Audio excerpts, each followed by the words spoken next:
From the dense foliage, a colossal silhouette emerged, a giant elephant, a force of nature in its silent majesty.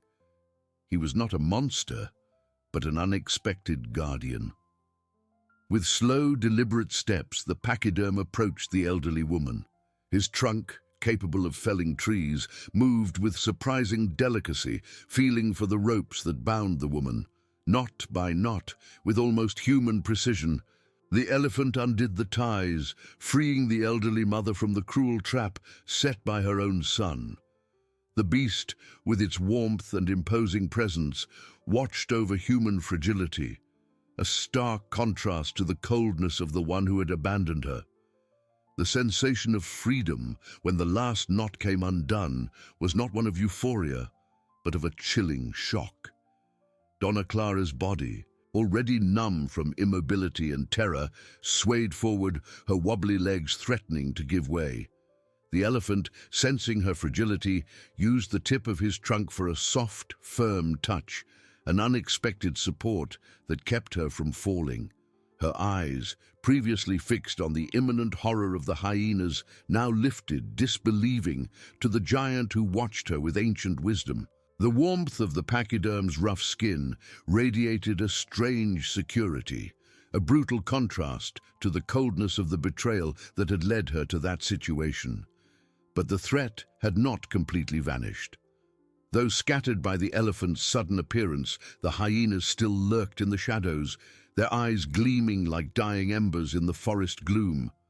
Their growls, once audible and terrifying, were now distant murmurs, a chorus of frustration and hunger that refused to surrender. The forest, for a brief moment, seemed to hold its breath, awaiting the next move. It was then that the elephant acted again, not with the delicacy of before, but with a primal force that made the earth tremble. A deafening trumpet call tore through the night's silence, a sound so potent and guttural it seemed to come from the depths of the jungle itself. The sound wave swept through the forest, carrying with it the weight of 1,000 thunders, the fury of a storm. The already shaken hyenas were hit full force by this explosion of power. Their growls turned into panicked yelps, and in a disorganized frenzy, they turned and fled, their slender silhouettes disappearing into the darkness, driven by the terror of that sound which promised annihilation. Donna Clara felt the impact of the trumpet call in her chest, a vibration that seemed to shake her bones. Her ears rang, but the pain was a tiny price for liberation from that siege of teeth and claws. She was free, but not alone. The elephant now seemed even more colossal, his presence filling the space previously dominated by fear. He was not just an animal, he was a wall of flesh and bone, a spectre of power and compassion that defied all logic. The elderly woman, with a dry throat and a choked voice, tried to stammer something, a thank you, a question, but the words were lost in a trembling sigh. Her body, ravaged by age and ordeal, cried out for rest, but her mind was in turmoil. Who was this being? Why had he saved her? The forest was a place of predators and prey, not miracles. And yet, there she was, before one, alive and breathing. The elephant, as if reading her thoughts, tilted his head slightly. His deep, expressive eyes seemed to communicate an understanding that transcended species barriers. He did not move away. Instead, he took a slow step to the side, his trunk extending once more, not to touch, but to subtly point in a direction into the forest, away from the path her son had dragged her down. It was a silent invitation, a suggestion of escape, of a path away from that nightmare. Donna Clara looked in the indicated direction, then at the elephant. The forest's darkness seemed impenetrable, full of unknown dangers. But what could be worse than the abandonment by her own flesh and blood? What could be more terrifying than the image of her son, the man she had loved and raised, tying her to a tree to die? Still weak, but propelled by a newfound strength, the elderly woman made an effort to move. Every muscle protested, every joint creaked. The elephant, with almost divine patience, waited. When she finally managed to take a trembling step, he moved with her, his massive body serving as a shield against the invisible fears of the night. The journey, if it could be called that, began slowly and painfully. Donna Clara leaned on trees, on rocks, and at times on the elephant's own leg, which maintained a measured pace, adapting to her fragility. The forest air, once laden with threat, now seemed to have a different scent, an aroma of damp earth and wildlife that under the pachyderm's protection didn't seem so hostile. The moonlight, filtered through the dense canopy, created a dance of shadows, transforming the familiar into something ethereal, almost magical.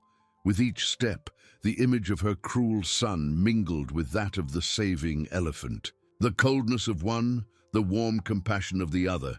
It was a dichotomy that tore at Donna Clara's soul, a wound that might never heal. But for now, survival was the priority. And beside that silent giant, she felt a spark of hope, a promise that perhaps, just perhaps, fate still held something more for her than a lonely death under the moonlight. Whatever the future held, she knew her life had changed forever, and that the forest, which had almost devoured her, now guided her to an unknown path under the watch of an unlikely guardian. With each trembling step, Donna Clara felt the forest close in and open up, a labyrinth of shadows and whispers that before promised her doom and now, under the giant's aegis, seemed like a welcoming womb. The damp ground yielded beneath her feet, each exposed root a potential trap, each dry leaf a crackle that echoed in her already fragile mind. She leaned on whatever she could, her aching body protesting against the slightest bend. The elephant's leg, when it touched her, was like a pillar of warm rock, a solid and unshakable presence that kept her from succumbing to exhaustion and despair. The elderly woman's mind was a battlefield. Images of her son, his face hardened by cruelty, the tight knots on her wrists, the promise of a slow and humiliating death. All this clashed with the sight of the elephant, his trunk undoing the ties with unthinkable delicacy. How could a lifetime of love turn into such abjection, while the wild, so feared, revealed a compassion that transcended human understanding? It was a paradox that tore at her, a wound deeper than any scratch from the wilderness. The elephant, oblivious to his protégé's internal torments, maintained a steady rhythm, his heavy, silent footsteps muffling the smaller sounds of the forest. His eyes, which Donna Clara now viewed with less fear and more admiration, were pools of ancient wisdom, seeming to read the depths of her soul. He did not speak, but his presence was a language in itself, a promise of security that with every meter covered solidified in the elderly woman's heart. The darkness of the night, though softened by the moon that occasionally peeked through the canopy, was still a thick cloak, and Donna Clara realized that her eyes, accustomed to the artificial light of a life of luxury, could barely discern the path. But the elephant saw. His nocturnal vision, adapted to the jungle, guided them through thorny bushes and fallen logs, swerving around obstacles the elderly woman didn't even notice. It was as if he knew exactly where to go, a living, breathing map of that wild territory. Suddenly, a distant sound broke the silence, a sharp wail that made the hairs on Donna Clara's neck bristle. It wasn't the growl of hyenas, but something different, more subtle, more penetrating. Her heart pounded, and she quickened her step, an irrational fear seizing her. The elephant, noticing her agitation, stopped. His trunk rose, sniffing the air, and his ears, like large fans, swiveled, catching sounds beyond human perception. For an instant, the forest seemed to hold its breath again, and tension hung heavy in the air, but the giant showed no alarm. With a gentle movement of his head, he indicated they should continue, as if to say the danger was not for them, or that he was there to protect her from any threat. The pachyderm's confidence was contagious, and Donna Clara, despite persistent fear, found the strength to move forward. That being who could crush her with a single movement was now her only refuge, her only hope. The journey stretched on for a time Donna Clara could no longer measure. Exhaustion consumed her, and the pain in her legs became unbearable. She felt her mouth dry, her throat scratchy, and her head spun with weariness. It was proof that her body, once strong and active, was now fragile, a broken vessel. She thought of giving up, of simply falling and letting the forest swallow her. But the image of the elephant, his constant and unwavering presence, propelled her forward. He would not abandon her. It was then that the elephant stopped again, this time more definitively. He turned to Donna Clara, and with his trunk gently touched a dense bush, revealing a small clearing, a space more open and sheltered from the wind. In the center, there was a rock formation that offered natural shelter, a kind of indentation in the stone. It was a simple place, but to the elderly woman's exhausted eyes, it seemed like a palace. The giant slowly sat down, with surprising grace for his size, and watched Donna Clara. It was a silent invitation to rest, to take shelter. The elderly woman, with a last effort, dragged herself to the rock, feeling the cold stone against her back, but also immense relief at finally being able to stop. The elephant, like a silent guardian, remained there, his imposing mass blocking the entrance to the clearing, his eyes fixed on the forest's darkness, watching. Donna Clara closed her eyes, and the tears, which she had held back for so long, finally streamed down her wrinkled face. They were not just tears of fear or pain, but of a deep and overwhelming gratitude. She was alive, and she was not alone.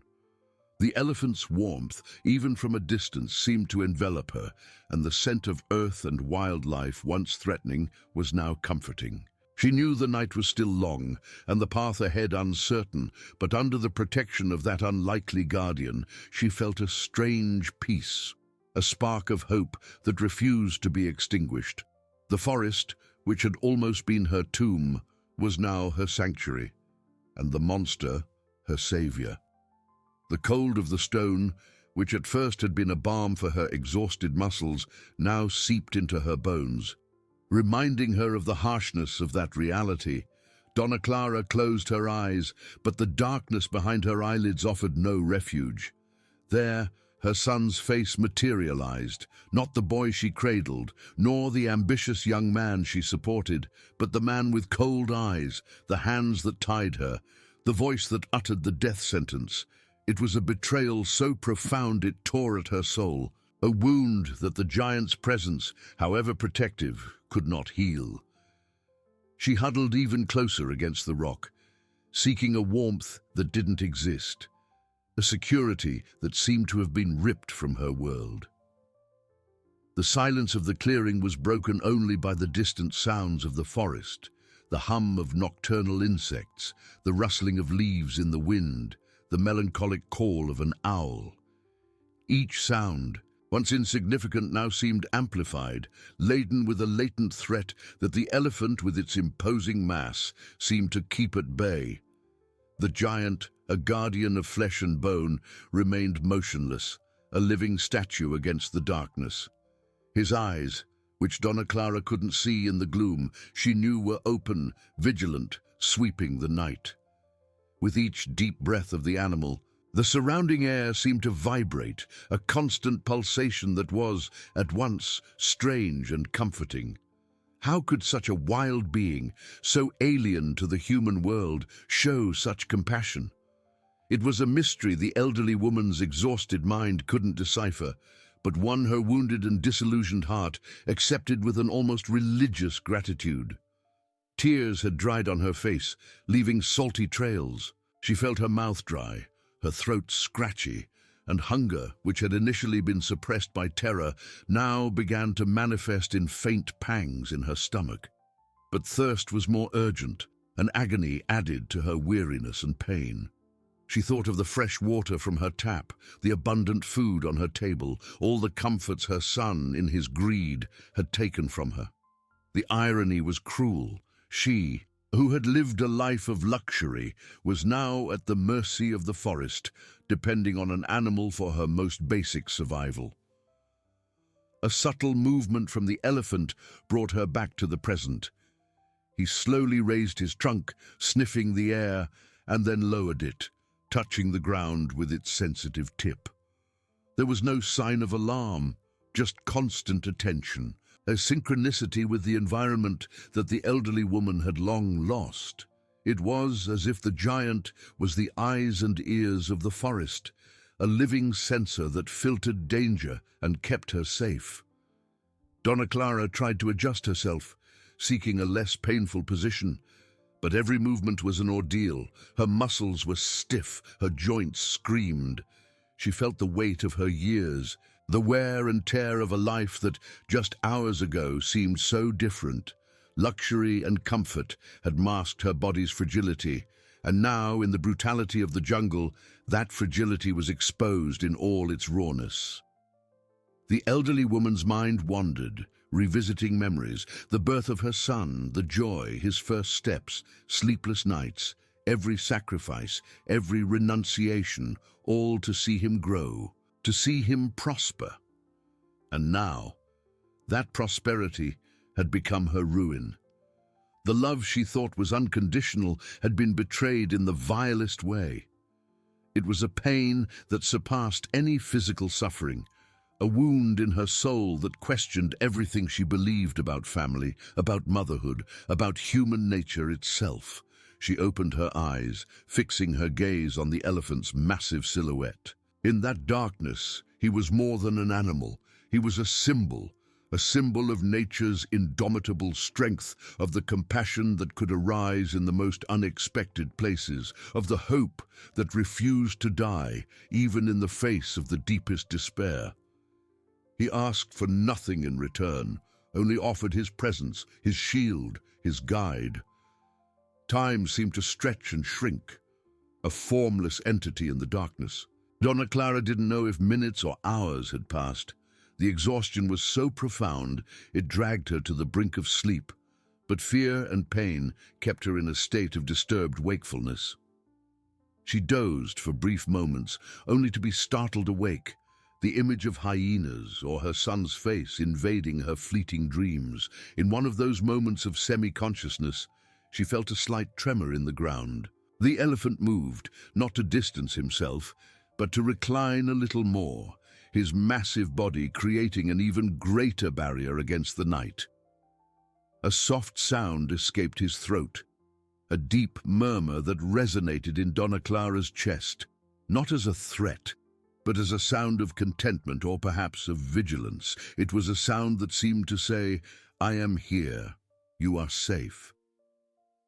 The elderly woman, despite everything, felt a strange peace settle in her heart. It was a fragile peace, built on a foundation of fear and uncertainty, but it was peace nonetheless. She was alive, and however improbable it was, she was not alone. The forest, which had almost devoured her, now sheltered her, and the giant who should have been her predator was her guardian. What would dawn bring? What did the elephant expect of her? She had no answers, but for the first time in many hours, she felt that perhaps, just perhaps, there was a future beyond that night. The scent of damp earth and wild life, once a harbinger of death, was now the aroma of survival, of hope. The fragile peace Donna Clara felt was like a mirage in the desert, beautiful and unattainable. The cold of the stone, which at first had been a balm for her exhausted muscles, now seeped into her bones, reminding her of the harshness of that reality. She closed her eyes, but the darkness behind her eyelids offered no refuge. There, her son's face materialized, not the boy she cradled, nor the ambitious young man she supported, but the man with cold eyes, the hands that tied her, the voice that uttered the death sentence. It was a betrayal so profound it tore at her soul, a wound that the giant's presence, however protective, could not heal.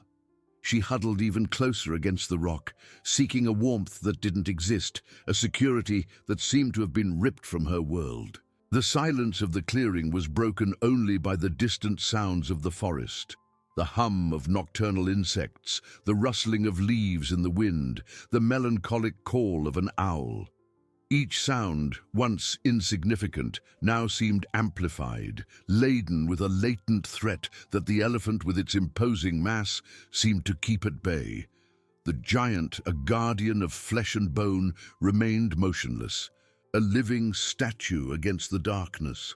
His eyes, which Donna Clara couldn't see in the gloom, she knew were open, vigilant, sweeping the night.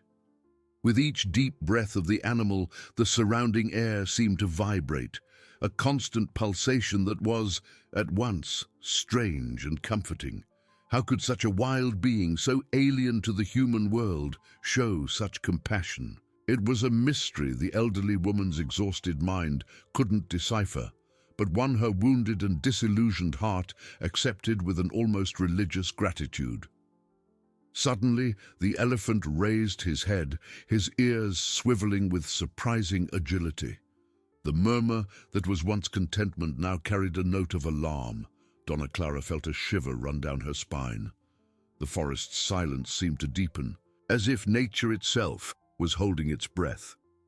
A distant sound, almost imperceptible at first, began to approach. It wasn't the sharp wail that had scared her before, nor the growl of hyenas, but a constant rustling, a dragging of leaves and branches that grew more distinct with each second. The elephant slowly rose, his imposing mass becoming an even more formidable wall.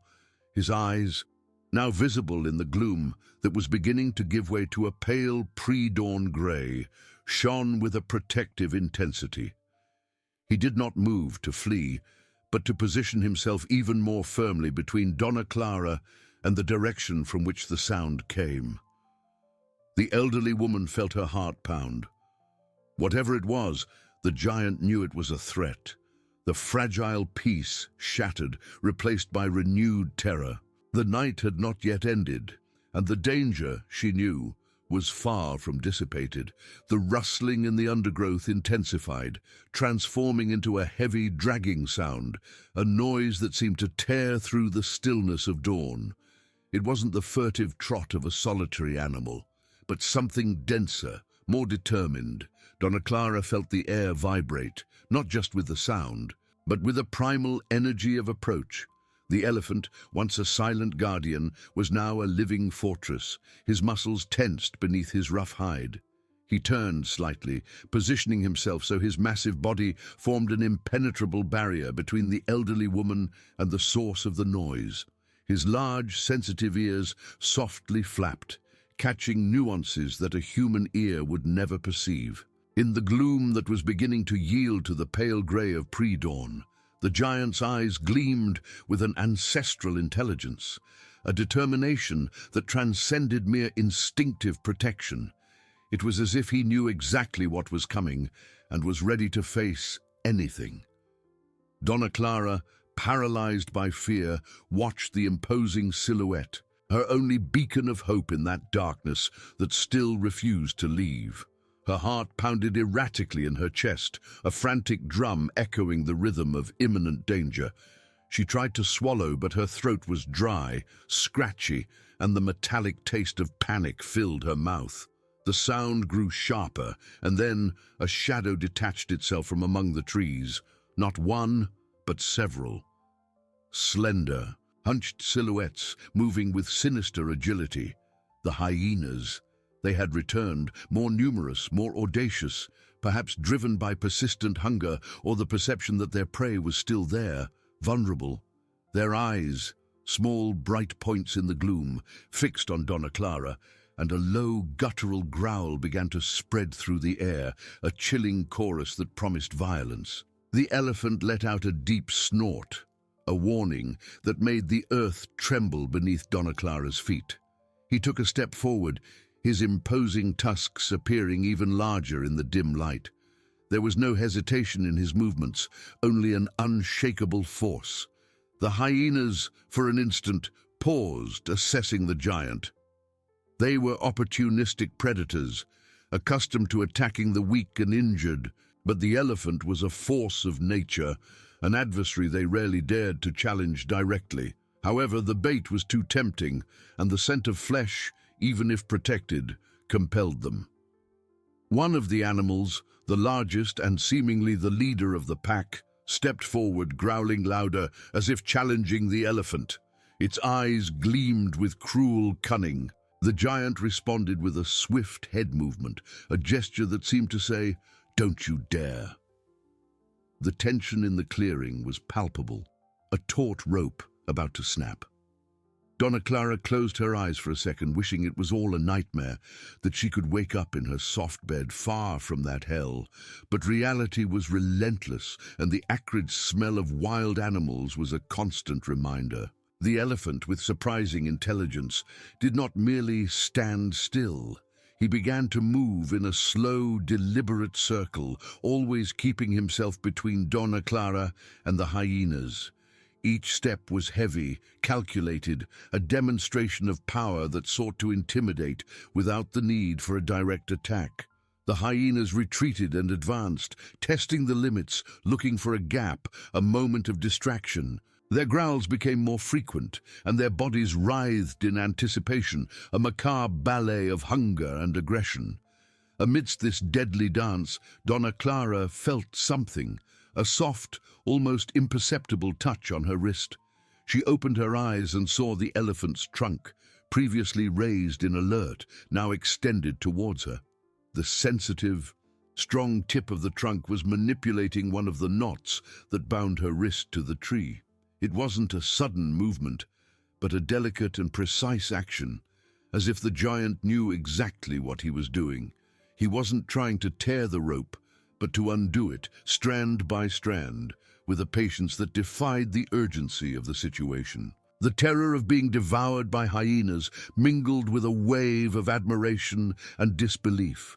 The elephant was fighting on two fronts, defending her from predators and at the same time trying to free her. It was an act of compassion so profound that tears, long dry, welled up again in the elderly woman's eyes. She watched the trunk work, feeling the slight pressure as the knot began to yield, a thread of hope unraveling amidst despair. The hyenas, sensing the elephant's distraction, or perhaps the opportunity, advanced in a coordinated attack. Their strident yelps cut through the air, and they rushed toward the tree, trying to flank the giant. But the elephant was faster. With a movement that belied his mass, he spun, letting out a deafening trumpet call that made the earth tremble and the hyenas recoil in panic. The sound was a shockwave, a declaration of power that could not be ignored. The pack dispersed for an instant, confused and frightened. Taking advantage of the brief pause, the elephant's trunk continued its work. The first knot, the tightest, finally loosened. Donna Clara felt a minimal but significant relief in her wrist. She tried to move her fingers, and though the pain was intense, there was a sense of freedom, however small. The giant then focused on the next knot, his eyes fixed on the hyenas who, though retreated, still lurked in the shadows, waiting for the right moment to attack again. Dawn was slowly advancing, and with it, the promise of a new day, but also the uncertainty of a battle that had not yet ended. With each growl of the hyenas, with each movement of the elephant, Donna Clara felt her life hanging by a thread that the giant, with his delicate trunk, was trying to untie. The elephant's trunk, an appendage of unparalleled strength and sensitivity, continued its methodical work. Each movement was a choreography of precision, the tip of the trunk exploring the twisted fibers of the rope, seeking the exact tension to undo the next tie. Donna Clara, her wrist still throbbing, felt the relieved pressure of the first knot, a small miracle that propelled her to endure the excruciating pain in the rest of her body. She watched, fascinated, as the giant, even under imminent threat, dedicated himself to her with almost human concentration. The hyenas, however, were not creatures of patience. The brief retreat after the elephant's deafening trumpet call had been merely a strategic pause. Now, They regrouped, their hungry eyes gleaming with renewed intensity in the gloom that was transforming into a pearly grey. The pack leader, a robust male with a scar over his eye, let out a sharp yelp, a signal that made the rest of the group spread out in a semicircle, surrounding the tree and the elephant. They did not attack in a straight line. They were cunning hunters, seeking to flank, distract, and exhaust their prey. The elephant, sensing the change in tactics, let out a deep snort, a warning that seemed to vibrate in the very air. He couldn't afford to move much, as that would expose Donna Clara. His ears swiveled, catching every rustle of a leaf, every low growl, every furtive step. The trunk for an instant paused its work, rising in a gesture of alert, but soon returned to the knot, as if the giant knew that the elderly woman's liberation was the key to victory. Donna Clara felt panic tighten her throat again. The hyenas were closer now, their strong, wild sense invading her senses. She could hear the snapping of their teeth, the dragging of their claws on the ground. "Please," she whispered, a silent prayer to the giant, to nature, to any force that might hear her. The pain in her wrist was almost unbearable, but the hope the elephant had ignited in her heart was a stubborn flame, refusing to be extinguished. Suddenly, one of the hyenas, the boldest, advanced swiftly from the side, trying to pass beneath the elephant's belly. It was a risky move, but calculated to exploit the vulnerability of the tied elderly woman. The giant reacted with surprising speed. His front leg rose and descended with a heavy thud, not hitting the animal, but creating a sonic and vibratory impact that made the hyena yelp and retreat in despair. The ground trembled beneath Donna Clara, and she felt the warm breath of the elephant's movement. The trunk, however, had not stopped. With the momentary distraction, its sensitive tip had found the weak point of the second knot. A slight, almost inaudible snap, and Donna Clara felt even greater relief. The knot yielded, and her wrist, though still held by the last tie, gained a mobility that had previously seemed impossible. She could feel the blood flowing a little better, a tingling that was painful, but also a sign of life.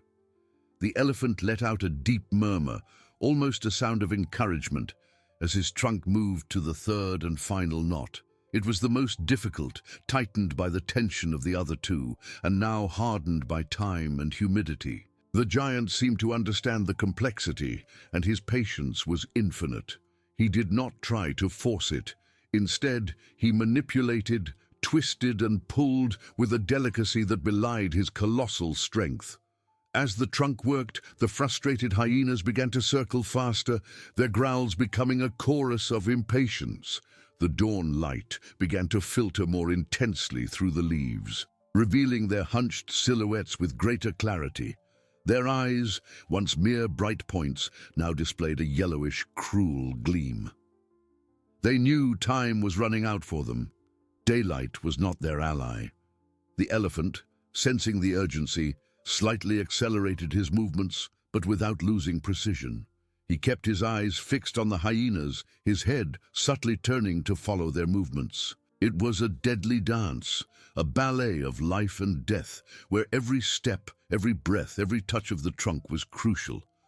Donna Clara, with adrenaline coursing through her veins, tried to help. She gently pulled her wrist, trying to create some slack, some opening for the elephant's trunk. The pain was excruciating, but the vision of freedom was so close that she refused to give in. The giant seemed to sense her intention, and the trunk adjusted, taking advantage of the small slack she had created. A distant sound, coming from the opposite direction of the hyena pack, cut through the air. It was a metallic sound, an engine noise that seemed strangely out of place in that wild symphony.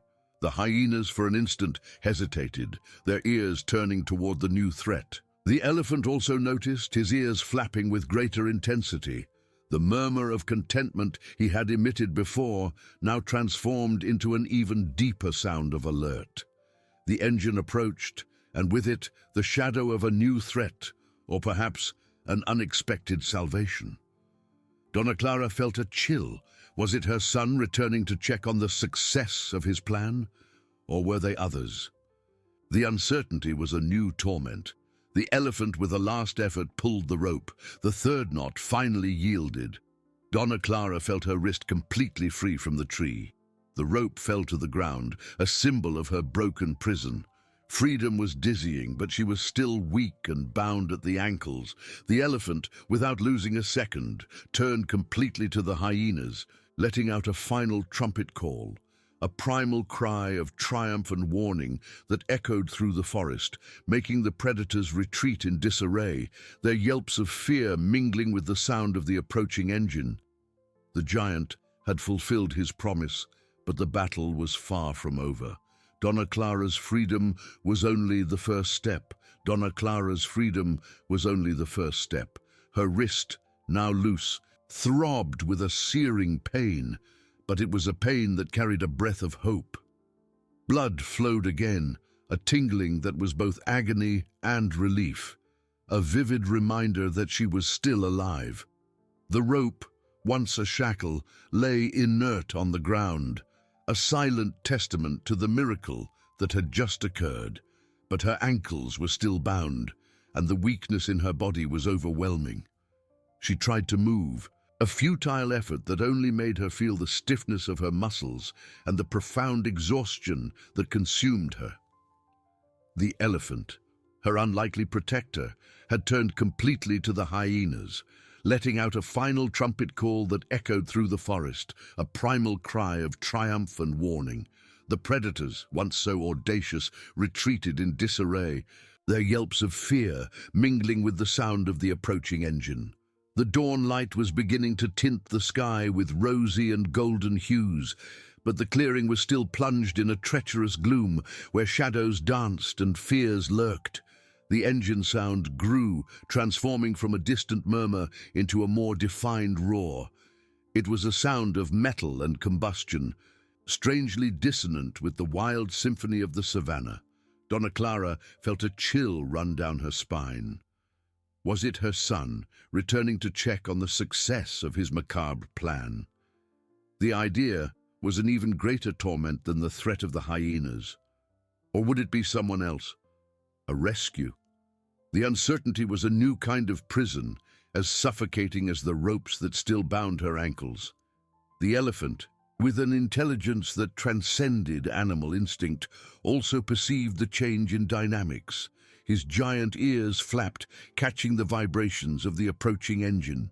He did not move from his spot, remaining an imposing shield between Donna Clara and the direction from which the sound came. His eyes, previously fixed on the retreating hyenas, now turned to the trail, narrowing in an expression of caution and alert. A deep murmur, a sound of warning, escaped his throat, a warning both to the hyenas still lurking and to the new threat that was announcing itself. Dust began to rise in the distance, a brown cloud obscuring the horizon. In a few moments, the headlights of a vehicle cut through the pre-dawn gloom, their beams dancing between the trees, revealing the silhouette of a 444 truck. The driver didn't seem concerned with discretion. The vehicle sped forward, kicking up rocks and branches. Donna Clara held her breath. Her heart pounded erratically, a drumbeat in her chest. She tried to shrink, as if she could disappear into the tree bark, but it was useless.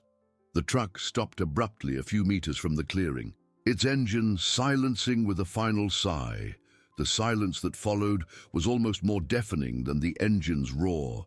The driver's door opened with a creak, and a tall, slender figure stepped out of the vehicle.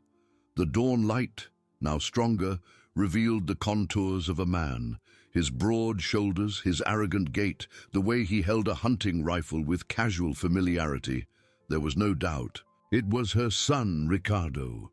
A scream of terror formed in Donna Clara's throat, but she couldn't utter a sound.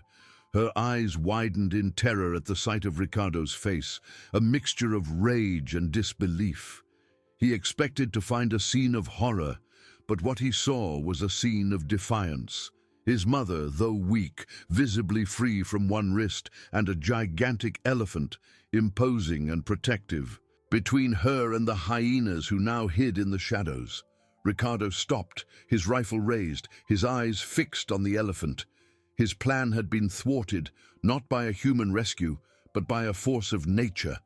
The fury on his face was palpable, a mask of hatred that distorted his features. He couldn't believe it. That stupid animal had ruined everything. The elephant, in turn, showed no fear. He let out a deep snort, a warning sound that made Ricardo hesitate. The giant moved his head, assessing the man and the weapon, and then, in a surprising movement, extended his trunk toward Donna Clara's ankles. He had realized she was still bound, and his priority was her complete liberation. Ricardo, however, interpreted the movement as an attack. "You monster!" he yelled, raising the rifle. The click of the safety mechanism echoed through the clearing, a premonition of violence. Donna Clara closed her eyes, expecting the shot, the pain, the end. But the elephant was not intimidated. His trunk continued its delicate work, and she felt the familiar pressure as he began to manipulate the knot on her ankle. Time seemed to stop. The sun, with the gun aimed, the elephant, with his trunk working to free the elderly woman, and the hyenas lurking on the fringes, waiting for any opportunity. The tension was almost unbearable, a tight knot in Donna Clara's stomach. She knew that at any moment all hell could break loose, and she was at the center of it. The metallic click of Ricardo's rifle safety mechanism echoed through the clearing, a dry, brutal sound that tore through the pre-dawn gloom. For Donna Clara, it was the harbinger of the end, a death knell that reverberated in her bones. She closed her eyes tightly, expecting the impact, the pain, the void. But the shot didn't come, not immediately. Ricardo, with the gun aimed at the elephant, hesitated. Not out of fear, but out of a fury so intense it paralyzed him for an instant. A brief lapse where disbelief mingled with hatred. That stupid animal, that brute force of nature, had dared to defy his plan, his authority, his revenge. The elephant, oblivious to human hesitation, continued his work with silent determination. His trunk, a tool of unparalleled precision, manipulated the last knot on Donna Clara's ankle. She felt the pressure, the delicate pull, the rope fiber yielding millimeter by millimeter. The pain was a constant reminder of her situation, but the promise of total freedom was a balm for her exhausted soul. The giant seemed to understand that every second was precious, that Donna Clara's life depended on the speed and delicacy of his movements. Then the silence was broken, not by a shot, but by a guttural scream from Ricardo. "You insolent monster! I'll teach you not to meddle in my affairs." The rage in his voice was palpable, a venom spreading through the air. He fired. The rifle's report was deafening, a thunderclap that made the earth tremble and the air vibrate. The shot did not hit the elephant. Instead, the bullet ricocheted off a nearby rock, raising a cloud of dust and splinters that flew dangerously close to Donna Clara. The sound echoed through the forest, startling the pack of hyenas lurking in the shadows. They yelped and retreated further, their hunched silhouettes disappearing into the dense vegetation. The elephant, however, was not intimidated. He let out a deep snort, a sound of irritation and warning that made Ricardo take a step back. The giant's trunk did not stop. With one last decisive pull, the knot on Donna Clara's ankle finally yielded. The rope unraveled, falling to the ground with a soft thud. Freedom. It was a dizzying sensation, almost unreal. Her ankles, previously bound, were now free, though sore and swollen. Blood flowed again, an intense tingling that was both agony and a breath of life. Donna Clara was completely free from physical bonds, but she was still weak, exhausted, and surrounded by dangers. She tried to stand, an effort that made her stumble. Her muscles, atrophied by forced immobility, protested. She fell to her knees, her head spinning, her vision blurred. The adrenaline that had kept her upright began to wane, revealing the extent of her debilitation. Ricardo, seeing his mother completely free, exploded in an even greater fury. His eyes were bloodshot, his face contorted into a mask of pure hatred. You ruined everything, everything!" he screamed, reloading the rifle with jerky, clumsy movements. The metallic clinking sounding like a death knell. This time, there was no hesitation in his eyes. He would aim at the elephant, or perhaps at her. The elephant, sensing the man's murderous intent, moved. With surprising agility for his size, he positioned himself completely between Donna Clara and Ricardo, his massive body forming an impenetrable barrier. He let out a low, guttural trumpet call, a sound not of blind rage, but of cold, protective determination. His eyes, previously focused on the delicacy of untying knots, now gleamed with an unshakable challenge.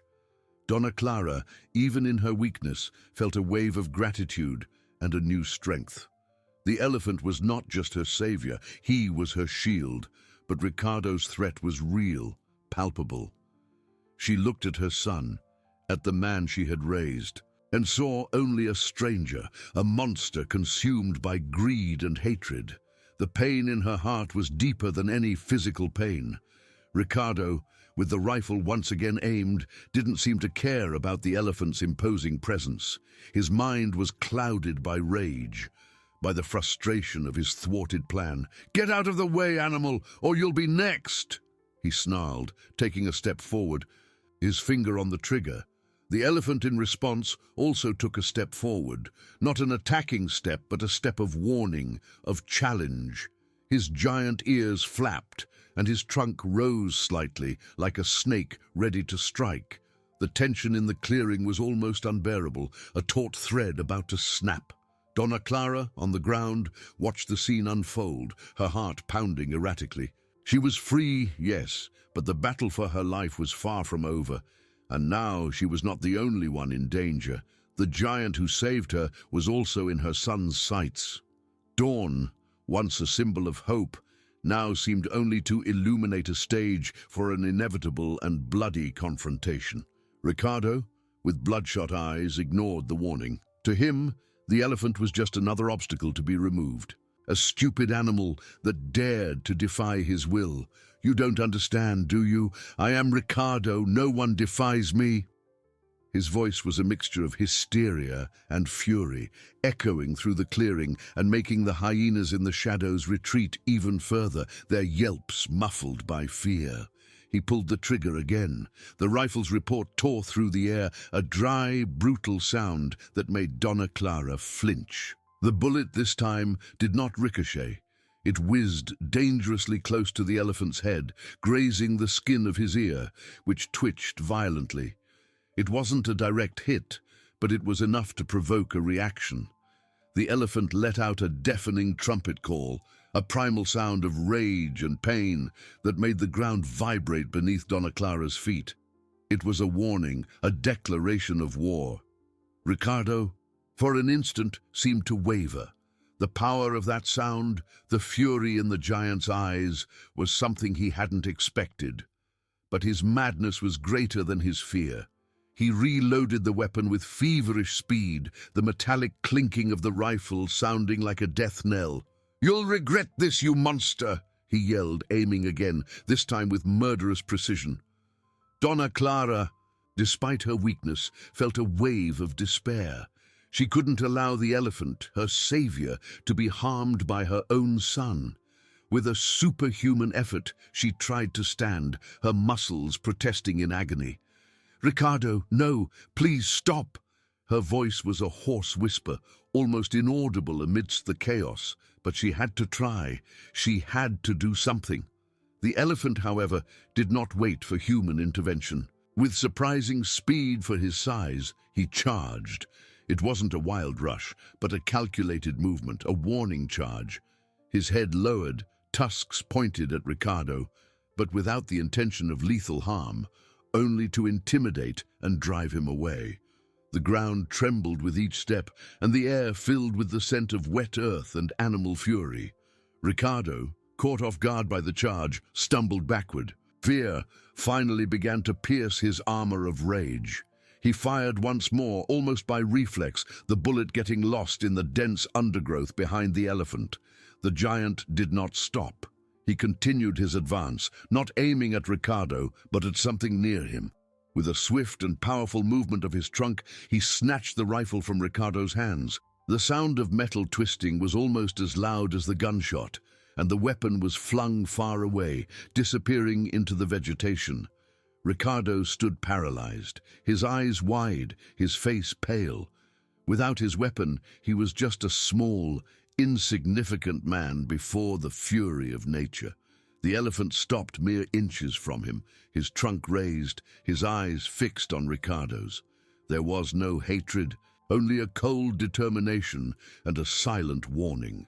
The giant let out a deep snort, a sound that seemed to say, "You are no match for me." Donna Clara, witnessing the scene, felt a mixture of relief and dread.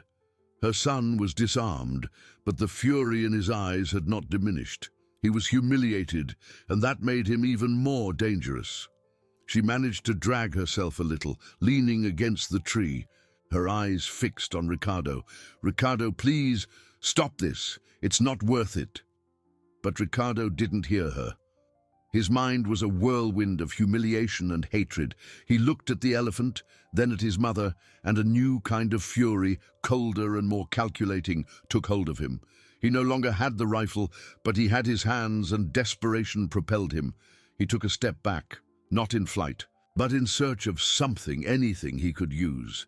His eyes swept the ground, looking for a stone, a branch, any improvised weapon to continue his insane attack. The elephant, sensing the man's intent, let out another trumpet call, this time more prolonged and threatening, a sound that seemed to echo the very fury of the jungle. He moved again, positioning himself even more protectively in front of Donna Clara, his massive body forming an insurmountable barrier.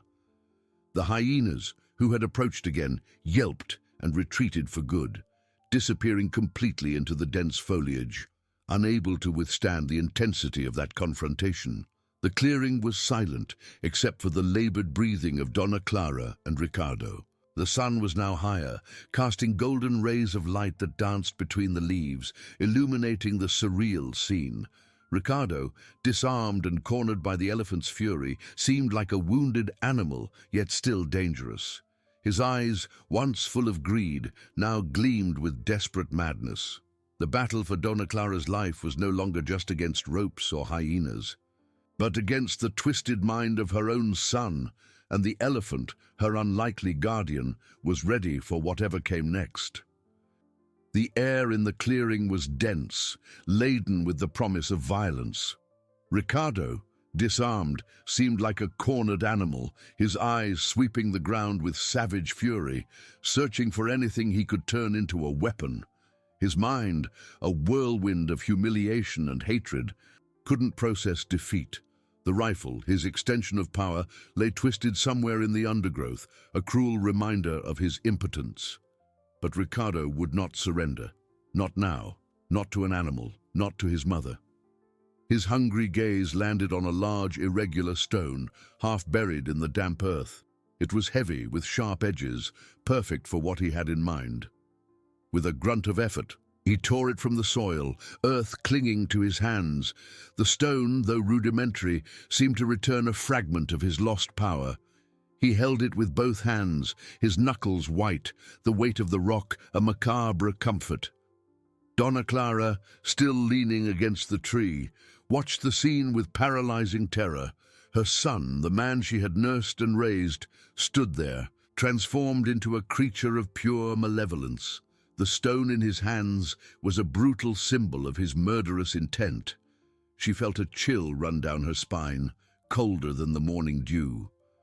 Physical pain was almost forgotten before the pain in her soul, seeing the abyss that had opened between her and Ricardo. The elephant, her silent guardian, perceived the new threat. His eyes, once calm, now displayed intense vigilance.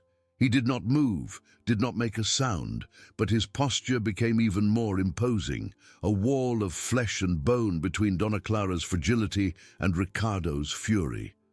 The trunk, previously used with delicacy, now was slightly curved, ready for action. Ricardo, with the stone raised, took a step forward. His breath was ragged, his lips thin and pale. "You won't stop me. Animal, no one will." His voice was a hoarse whisper, almost inaudible, but laden with murderous intent. He didn't aim at the elephant. His target was Donna Clara. In his twisted mind, if he couldn't have the inheritance, no one would. And his mother was the weakest link, the cause of all his frustration. With a guttural cry, Ricardo lunged forward, not against the giant, but trying to flank the elephant, seeking an opening to reach Donna Clara. He was fast, driven by madness, but the elephant was faster. With a movement that defied his mass, the giant spun, remaining firmly positioned between the two. The elephant's trunk moved like a whip, not to attack, but to intercept. The stone, which Ricardo brandished with all his might, was struck in mid-air. The impact was dull, but powerful. The rock flew from Ricardo's hands, spinning wildly before crashing against the trunk of a distant tree with a dry crack, shattering into smaller pieces. Ricardo, his attack's momentum interrupted, stumbled backward, off balance. The elephant did not stop there. Sensing the persistence of the threat, he let out a low, prolonged trumpet call, a sound that seemed to vibrate through the earth and air, a final warning. Then, with astonishing precision, the elephant's trunk extended, not to harm, but to immobilize. It wrapped around Ricardo's waist, lifting him from the ground with astonishing ease. Ricardo yelped, his feet dangling in the air, surprise and fear finally piercing his armor of rage. He tried to struggle, but it was useless. The elephant's strength was overwhelming, and the trunk held him with unshakable firmness, but without squeezing too tightly, just enough to control him.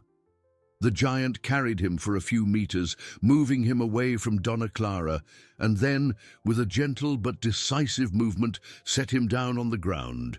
He didn't throw him, didn't crush him, but merely placed him face down, with his trunk still on his back, keeping him immobilized. It was a demonstration of power and control, a punishment without excessive violence. Ricardo finally stopped struggling. His body was exhausted, his mind in shock.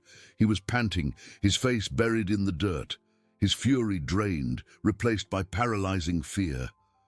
Donna Clara watched it all, her breath caught in her throat. The elephant had not killed her son, but had subdued him in a way she never would have imagined. A wave of relief washed over her, followed by profound exhaustion. Her knees gave way, and she sank to the ground, her back against the tree, her legs stretched out before her. The adrenaline finally dissipated, leaving her with an overwhelming weakness. The sun was now high, warming the clearing, and the silence that followed was almost deafening, broken only by Ricardo's heavy breathing and the soft rustling of leaves.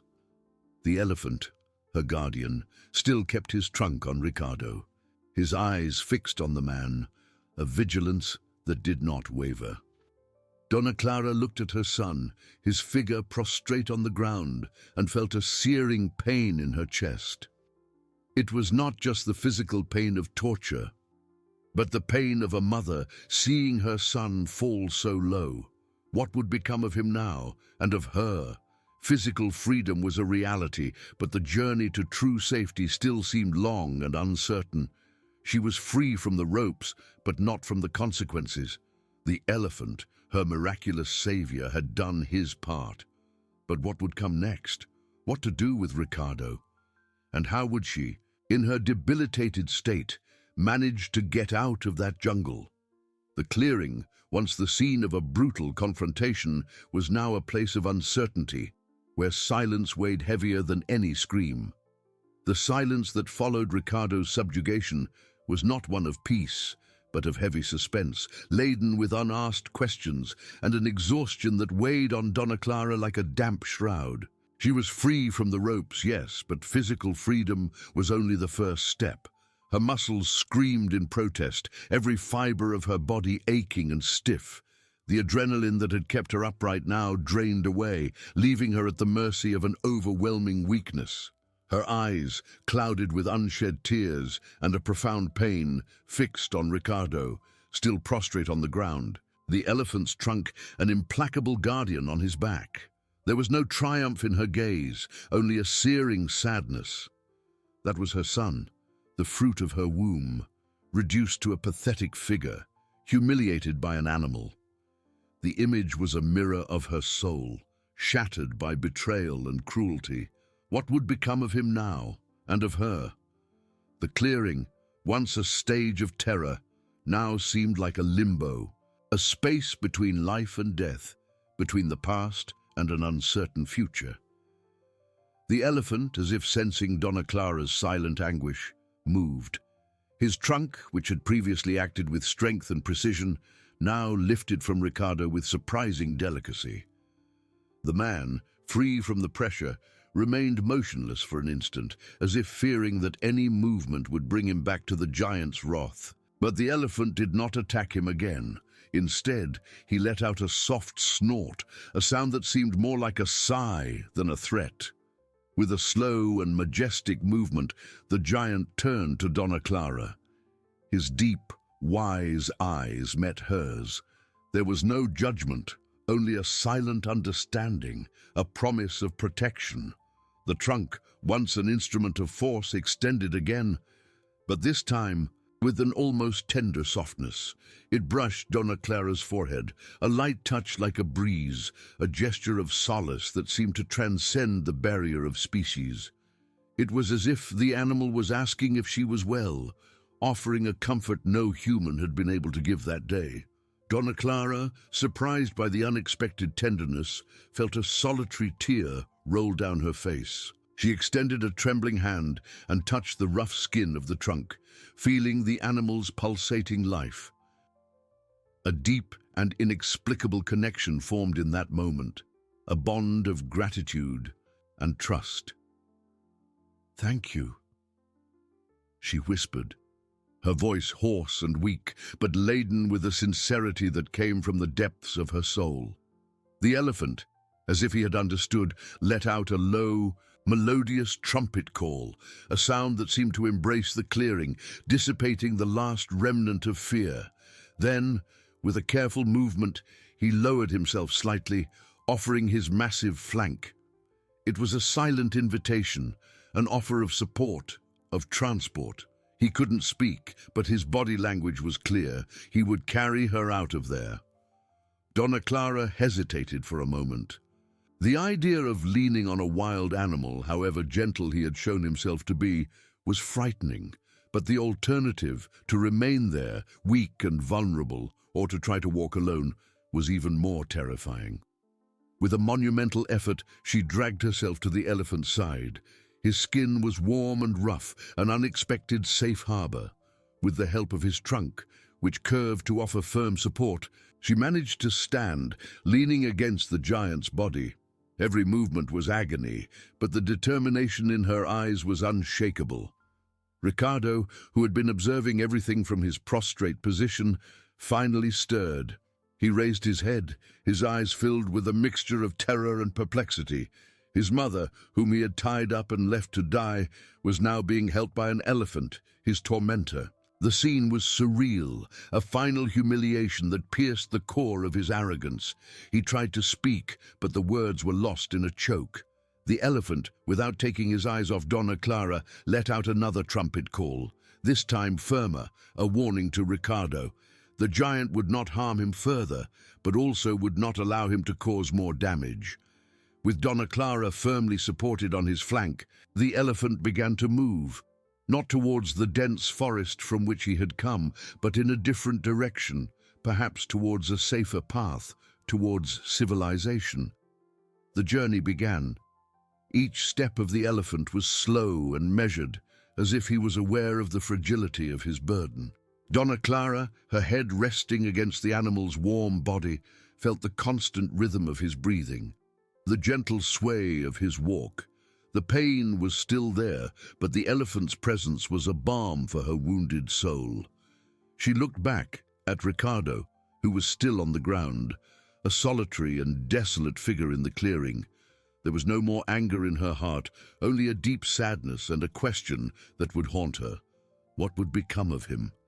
The sun continued to rise, and the golden morning light filtered through the foliage, creating a mosaic of light and shadow. The jungle, which once seemed a place of death and despair, now revealed a wild beauty, a promise of life. But the journey was far from over. Donna Clara's weakness, the uncertainty of the path, and the shadow of Ricardo's betrayal still hung over her. The elephant was her guardian, her guide, but the outside world was still a dangerous place, and the human heart, as she well knew, was the most dangerous of all. With each step, she wondered what fate held for them, and if peace would one day find its way to her. The clearing disappeared from view, swallowed by the vegetation, and with it Ricardo's figure left behind, at the mercy of the jungle and his own demons.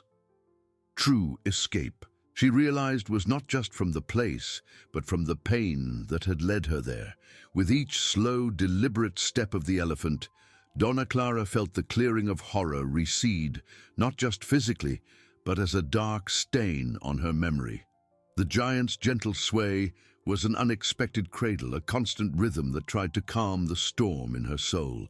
The rough skin beneath her hand was warm, a source of life and security she never imagined finding in the wild expanse. Her eyes, still tear-stained, swept the forest, observing the dance of light and shadow through the dense foliage. Every leaf, every branch, every sound of the jungle now seemed laden with new meaning, a promise of life that once seemed extinguished. But peace was fragile, a thin veil over the pain that still consumed her. Physical weakness was overwhelming. Her muscles screamed in protest. Every fiber of her body felt as if it had been subjected to prolonged torture. Thirst burned her throat, hunger gnawed at her stomach, and exhaustion threatened to swallow her at every instant. She clung to the elephant, not just for safety, but out of pure necessity, her only anchor in a sea of uncertainties. Her head resting against the massive flank, she could feel the animal's pulsating life, a primal force carrying her away from the abyss. Her gaze, for a brief moment, turned back to the point where the clearing had disappeared. Ricardo, his image, prostrate on the ground, humiliated and abandoned, was etched in her mind. There was no triumph in her heart, only a profound sadness, a searing pain that transcended rage and betrayal. He was her son, after all. What would become of him? Would the jungle which had spared her now swallow him? The question hung in the air, heavy and unanswered, a burden she knew she would carry forever. Meanwhile, in the now silent clearing, Ricardo thrashed against the ground. Humiliation was a poison running through his veins, more potent than any physical fear. He had been subdued, not by a man, but by an animal, and abandoned by his own mother. The sun scorched his back, and the jungle's silence, once broken by the elephant's trumpet call, now seemed to conspire against him. The sounds of the forest, once distant, now drew closer, every rustle of leaves, every chirp of a bird, every hum of an insect, transforming into a threat. He tried to stand, but his muscles were stiff, aching. The fall, the impact of the trunk, the shame, everything pinned him to the ground. Panic began to set in.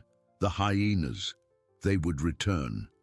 Without the elephant, without the bait, he was the bait. A chill ran down his spine. He dragged himself, groaning, trying to reach the tree trunk where his mother had been tied, as if the proximity of that macabre place could bring him some security.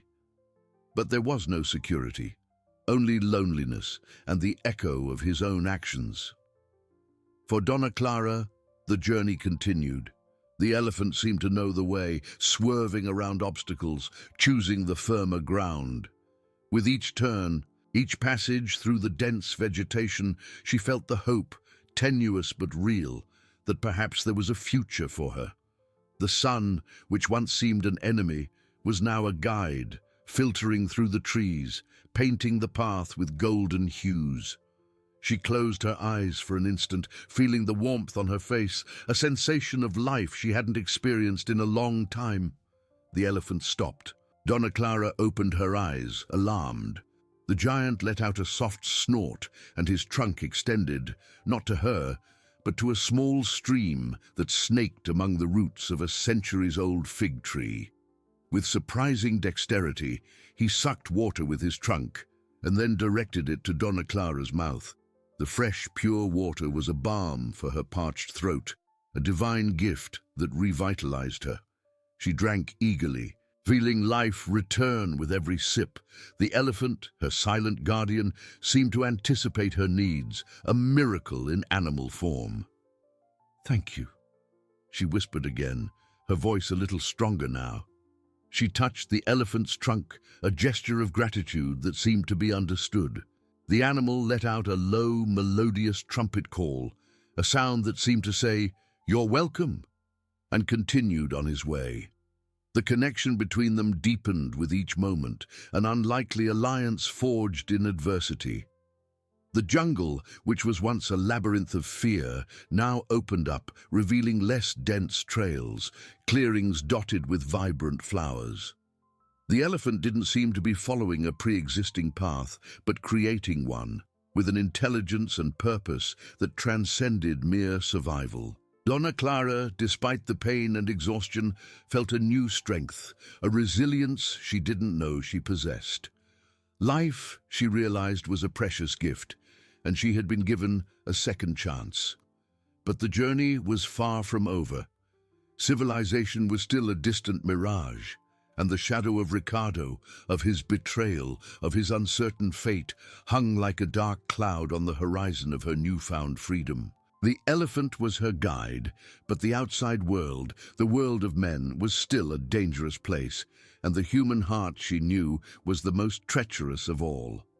With each step, she wondered what fate held for them, and if peace would one day find its way to her, and if Ricardo, in his solitude, would find some form of redemption or merely the punishment his actions deserved.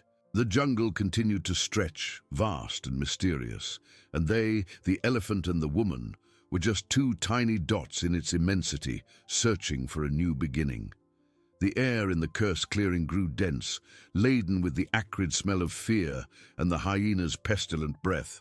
The circle was closing, not in haste, but with relentless certainty, each step an echo of Ricardo's condemnation. The yellow eyes, once mere points of light in the gloom, now gleamed with insatiable hunger, fixed on him, the prize the jungle finally delivered.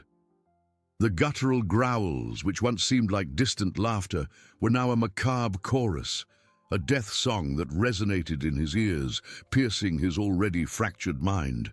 He tried to scream again, but his throat was dry, his voice a hoarse whisper that was lost in the growing roar of the pack. His muscles, paralyzed by terror, refused to obey. The warm ground beneath his body seemed to suck him down, trapping him in a fate he himself had forged. Images of his mother, tied to the tree, helpless, returned with brutal clarity, each knot in his memory a noose now strangling him. Arrogance, cruelty, indifference, all dissolved into a primordial panic, terrifying in its simplicity. One of the hyenas, the largest, with an ugly scar over its eye, stepped forward, its high, ungainly shoulders swaying. Its teeth, visible in a sinister grin, were sharp blades, ready to tear. Ricardo closed his eyes tightly, not wanting to see the end, but the sounds, the smells, the overwhelming presence of the pack were inescapable. The cry that escaped his lips was not of rage or pain, but of late and useless regret, a lament for a wasted life, for a mother's love he had trampled. The jungle, in its implacable justice, offered no forgiveness. Darkness then began to close in on him, not the darkness of night, but the darkness of the end, as the guttural laughs became the last symphony he would ever hear. Far from there, under a sky that was beginning to tint with orange and purple hues, Donna Clara felt the rhythmic sway of the elephant, a stark contrast to the hell her son faced. The river, once a mirage, now revealed itself in all its majesty, a wide, silver ribbon winding through the landscape, reflecting the last rays of the sun. The sound of flowing water, soft and constant, was a melody of hope, a balm for her exhausted soul. The elephant slowed his pace, and Donna Clara felt the change in the terrain. The dense vegetation opened onto a sandy bank, dotted with smooth stones and dry branches. The air was fresher, laden with the damp scent of water and the sweet perfume of aquatic flowers. The giant stopped a few meters from the bank, letting out a soft snort, almost a sigh. With a careful movement, he lowered his head, allowing Donna Clara to slide gently to the ground. Her feet touched the soft sand, and for a moment she felt her legs falter. But the strength that had propelled her there, the resilience forged in adversity, kept her standing. She looked at the river, at the vastness of the water that promised a new beginning, and then turned to her savior. The elephant stood there, imposing and silent, his wise eyes fixed on her. There was no expectation in his gaze, only a profound understanding. Donna Clara extended her trembling hand and touched the animal's rough trunk, a gesture of gratitude that transcended words. "Thank you," she whispered again, her voice choked with emotion. "Thank you for everything." The elephant let out a low, melodious trumpet call, a sound that seemed to echo the very soul of the jungle, and then, with deliberate slowness, turned. His heavy yet soft steps began to carry him back into the forest, into the green immensity from which he had emerged. Donna Clara watched him leave, her heart torn between the sadness of farewell and immense gratitude. He was not just an animal, he was a guardian angel who had guided her out of the darkness. She stood there on the riverbank, watching the elephant's silhouette disappear among the trees, until only the rustling of leaves and the sound of water breaking on the bank remained. The loneliness, which was once a burden, now seemed to have a new meaning. It was the loneliness of freedom, of survival, of a second chance. The sun was setting completely, painting the sky with hues of fire and ash. Donna Clara looked at the river again. In the distance, on the other bank, a faint light flickered, a campfire, a sign of human life.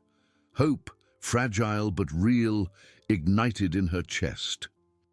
The journey was far from over, but she was no longer bound, no longer lost. She had survived. The image of Ricardo and what the jungle had exacted from him hung like a shadow in her heart. The pain of losing a child, even a child who had betrayed her so cruelly, was a wound that might never fully heal. But life, she had learned, went on. And she, Donna Clara, the elderly woman who had been abandoned to die, now stood on the bank of an unknown river, ready to cross over to whatever fate held for her. The jungle, in its duality of cruelty and salvation, had given her a gift, the chance to start anew, carrying the scars, but also the wisdom of one who had looked into the abyss and found the light.